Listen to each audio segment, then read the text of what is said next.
people. They are war crimes. Israel commits those war crimes on a daily basis, and the world stays silent. They say Israel has the right to defend itself. It's like saying Jimmy Savile, the prolific child raper, has a right to defend himself when the child scratched him while he was raping it.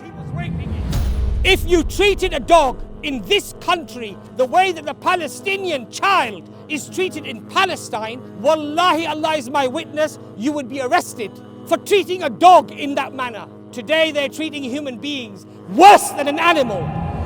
And we speak out against the oppression, and we will not tolerate people, and we are not going to be on the back foot, and we're not going to be defensive. We're going to say what you're doing is genocide, it's mass murder, it's the killing and the quashing of innocent people, and it has to stop. Now we are being told that this current conflict started when Israel was attacked by a terrorist group, as they claim, and they flew over with paragliders and machine guns, and they killed some Israelis. And therefore, Israel has the right to defend itself, and it is now retaliating. But what a lot of people don't realize, they don't acknowledge, and they don't know that this attack was not just an attack that happened, that instigated a response. In reality, the Palestinians have been attacked for the last 75 years of their existence. And that attack and that oppression has not ceased, and it has not stopped. This is not the catalyst as to the conflict that we see today. The clocks did not start when the rockets flew over from Palestine into Israel. The clocks did not start for this conflict when some paragliders flew in and shot some innocent Israelis. The conflict started way before. And if you look, even just a few weeks and a few months before the conflict, on the 18th of September 2023, before the current crisis, Save the Children reported that 38 Palestinian children were killed by Israeli forces just leading up to this conflict, making that the worst year on record, the worst year on record of killing innocent Palestinian children just before this current conflict. So don't be fooled when they tell you that Israel is retaliating. Israel are not retaliating. Israel has always been the aggressor. Israel has always been the instigator, the propagator. It is not the Israelis that are retaliating, but up to now, every retaliation is by the Palestinian people. So don't forget this, my friends. Don't let them persuade you that they are simply reacting to an offensive by the Palestinian people, when in fact they have been the ones who have been carrying out the offensives non-stop every day of the lives of the Palestinian people for the last 75 years. Under the United Nations Charter for the Human Rights, they regard Israel routinely commits war crimes to the Palestinian population, an innocent population that has no military, no navy, no air force, no army, and it attacks them mercilessly on a daily basis. Under the United Nations, my brothers and my sisters, not that I need them to quote to me as a Muslim as to what is valid or invalid, but according to their own charter, according to the very laws that they constructed, they said using excessive force, targeting of civilians, and disproportionate force are all acts and all crimes against humanity. They are war crimes, and Israel commits those war crimes on a daily basis. And the world stays silent, but we will not be silent. We will not stand by and let them mercilessly wipe out and commit genocide on a people. We will voice our opinions. We will voice what we have to say. And inshallah, there will be some amongst those who regard the Palestinians to be the perpetrators, to hopefully be influenced by the information that is provided, not just here, but by the countless voices that are out there. If you don't wish to believe me, because the man is a Muslim, the man is a sympathizer for Islam, he's going to be perhaps presenting facts according to their narrative, then look at their own narrative, my friends. Look at their own narrative.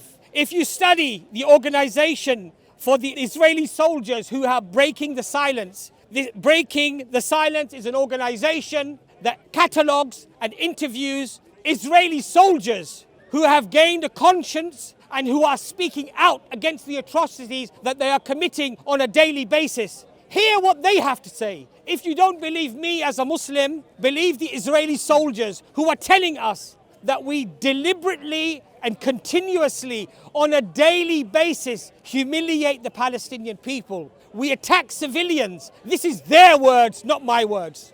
We stop the teachers going from schools. We stop the children going to schools. We attack them, we shoot them, we humiliate them, we raid them in the middle of the night, waking the children up at gunpoint to make them fear us, to dominate us. These are not my words. These are the words of Israeli soldiers who have gained a conscience. You don't want to believe me, then at least believe them. At least allow that information to wake you. If you are asleep that the Muslims are complaining, that the Muslims are crying, that the Palestinians are crying, and you wish to just remain in your slumber, then at least allow these facts to wake you from your slumber. There is no excuse today for people who say that I'm ignorant and I don't know what's happening. There are resources available today that were not available to our fathers or our grandfathers or the generations that came before. Today, the internet is completely flooded with information. And even the lies and the propaganda are easily combated if you are interested to find out the truth. But if you're happy to have your predispositions fed because you hate the Arabs, because these are backward medieval people with a medieval religion full of hate, and you just wish to reinforce those predispositions, then yes, you will find the sewage on the internet to feed you, to give you the gluttony, to fill your souls and your hearts with that evil lies, with those deceptions. But if you have a conscience and you wish to at least side with the victim and ensure that you do not side with the perpetrator, the one who has created this mess in the first place, then open your eyes and educate yourselves. There's a lot of information out there. And again, if you don't want to believe a Muslim man who stands here crying about the Palestinians, then listen to Noam Chomsky, the professor who is Jewish himself. Listen to Norman Finkelstein, Ilan Pappé, who are political scientists. Their parents are survivors of the Holocaust. They have no dog in the race. They do not attribute any support necessarily to any group or any people, but they speak with the evidence and the facts. And what do they say? What do they argue? The same things that I have mentioned to you today, that Israel commits on a daily basis war crimes on a predominantly civilian population, women and children. If you treated a dog in this country the way that the Palestinian child is treated in Palestine, wallahi, Allah is my witness, you would be arrested. You would be arrested for treating a dog in that manner. Today they're treating human beings worse than an animal, and the world stays silent. The world says, we stand for Israel. How disgusting. What are you standing for? You're standing for a country, a nation, a political movement of Zionism that is aggressively and actively destroying and crushing the dreams of children and women to live in their land in peace. Now people say, let's not talk about figures. Let's not talk about how many here and how many there. Let's just say that both of them are killing each other. Let's just say both of them are fighting one another. Let's not look at the figures. I wonder why they say this. I wonder why they don't want you to look into the figures. Could it be that the imbalance that I'm about to tell you is so grotesque that they don't want you to know about it? So let's have a look at what they did in the last conflict, Protective Edge. Homes destroyed. How many homes did these sophisticated rockets that were being fired into Israel, how many homes were destroyed? How many? One. How many homes did Israel destroy in the Palestinian territories? How many? 24 hours the bulldozers were going. The missiles were flying. How many? One home in Israel, 18,000 homes in the Palestinian territories. So when you don't want to talk about the figures, when you don't want to talk about the numbers, I know why you don't want to talk about those numbers. Because those numbers are damning. they condemn you, they quash you, they crush you, they destroy any remnants of support for Israel. So you don't want to talk about those numbers. The Israelis destroyed 285 kindergartens, nurseries for babies, for children, and one was destroyed in Israel. They destroyed 73 medical facilities in Palestine. 73 in Palestine. How many medical facilities were destroyed in Israel? 0. Duck, zip, 0. Now, yes, these figures are uncomfortable for people. They don't want to talk about the numbers because the numbers condemn them to their hypocrisy. The numbers condemn them to their utter contempt for justice and fairness. So what do? They say, let's not talk about the numbers, please. Let's just say it's a conflict, it's a war. They're just as bad as each other. My friends, these figures speak for themselves. They're not just as bad as each other. The figures speak for themselves. When you put Mike Tyson in a ring with a 3-year-old, it is not a battle or a bout, my friends. It is a massacre. They say Israel has the right to defend itself. Israel has the right to defend itself. It's like saying Jimmy Savile, the prolific child raper, has a right to defend himself when the child scratched him while he was raping it. Would you ever utter such a thing? Would you ever agree to such a concept? As vile and as disgusting as that is, this is your support for Israel. Shame on you. Your soul is dead. You have no hearts. Your hearts are stone. Do you not see the evidence that unfolds in front of you?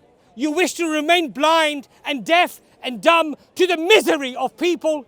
Or is it because, they're Arabs, they're medieval, these people are backward. You know, they teach their children to hate the Jews, so wipe them off, kill them, destroy them. There are very important lessons in history, my friends, that we need to contemplate. And all those of you who want to hang the flag of Israel over your buildings and on your Facebook posts, just remember one thing, that in history, the supporters of tyranny are never remembered. They are disgraced, even by their own families. If you have a Nazi in your generation, your forefathers, you'll even change your surname. You don't want to be attributed to that scum. One of the other quotes that is very striking by Malcolm X is, if you're not careful, the newspapers will have you hating the people who are being oppressed and loving the people who are doing the oppressing. If you want to do something, then educate yourself. Become an activist. Speak out against it. Do things that you are allowed to do according to your religion, and don't overstep the mark. And one last message to my Palestinian brothers and sisters, that your resilience and your strength has strengthened our iman. This is dawah for us, because in light of the destruction, in light of the tyranny and the oppression, you are still saying Allahu Akbar. Allah is the greatest. And Alhamdulillah, praise be to Allah. You're showing thanks and shukr whilst your entire families have just been bombed and wiped out. You're picking up the pieces of your children and you're saying Alhamdulillah to Allah. You're being grateful, and as a consequence, that resilience is giving us strength as well. So Jazakallah khair to my brothers and sisters in Palestine, and know that your brothers and your sisters around the world are supporting you, and there will be a day when you will be freed, and there will be a day when the people who spoke against the oppression will be the ones who will be celebrated, and the maniacs, the psychopaths who have supported this by military means or even your words, then you will be forgotten. You'll be destroyed in history. Nobody will want to know you or attribute anything to you. Your own families will disown you and they will not want to know you. But the people who stood up and they spoke out against this oppression, those are the people that will be remembered. Those are the people that will stand in front of Allah subhanahu wa ta'ala on the day of judgment, and they will say, Ya Allah, I did whatever I could do. I spoke out. You told me there were 3 signs for Iman, for belief. You said the first one was to stop it with my hands. I was incapable. I couldn't do that. The second one was that you speak out against it. And the third one was just feel that it is evil in your hearts. So Alhamdulillah, at least we do the first stage and we do the second stage. And we speak out against the oppression. And we will not tolerate people. And we are not going to be on the back foot. And we're not going to be defensive. We're going to say what you're doing is genocide. It's mass murder. It's the killing and the quashing of innocent people, and it has to stop.